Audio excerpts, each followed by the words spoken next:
What's poppin', dogs? Mr. Allen here, and we have ourselves a little bit of geometry on the XY coordinate plane. I mean, who doesn't love that, right? You think you only see it in algebra, and then boom, it's back in geometry. Okay, we want to determine the coordinates of point D such that quadrilateral ABCD is a square. So before we get throwing point D up there, what do we know about a square? I know that all my sides are congruent. I've got 4 right angles. Diagonals are congruent. Diagonals are perpendicular. There's a whole lot, okay? You might not even know all that yet. There's a lot of properties of a square. It's got it all, man. It's got it all going on. It's really the perfect quadrilateral. Anywho, back to the sides and the angles. Sides are congruent, 4 right angles. That would mean that my consecutive sides are perpendicular to each other. Let's see here just real quick. Slope AB. I'm going to look at my slopes. I'm going down 6 here, yelling timber, and to the left 1. Okay, that's a Kesha joke, by the way, for those of you that don't know. So I'm going down 6 to the left 1. That's negative, negative. That makes this positive 6 for my slope. Notice it's going up and to the right, right? That's a positive slope. I could have counted this out from B. Up 6 to the right 1, positive 6. Cool? All right. Next one here. I know this is going to be a negative slope because it's going down and to the right. I'm just going to pop a negative. I'm just going to get it out of the way, man. We got down 1. Looks like we got to the right 6, so 1 6, so negative 1 6 for that one.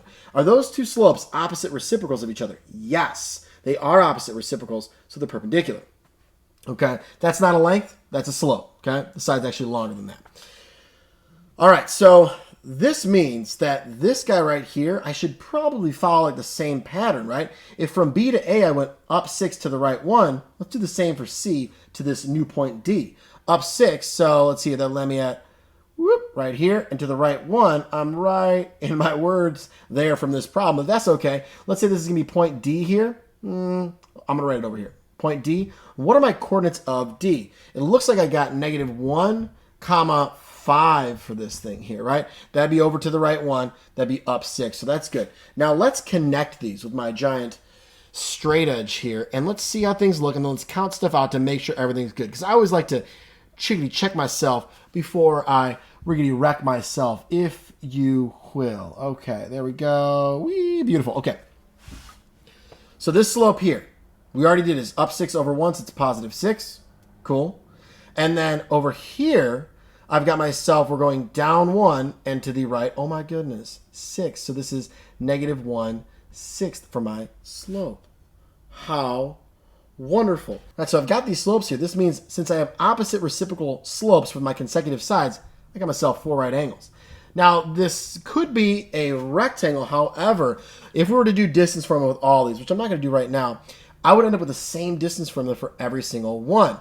Because my change in my x here is 6, my change in my y is 1, I'm going to see 6 squared and 1 squared in my distance formula. The same would go here. I'd have 1 squared and 6 squared. So you get the same exact answer. You'd get the square root of 37 for every single one of these sides. All my sides would be congruent. Dang, dude. But because we counted them out the same, up 6 over 1, up 6 over 1, these got to be parallel, and they're in fact congruent because we did just the one step a piece. And over here, same kind of thing applies to these opposite sides.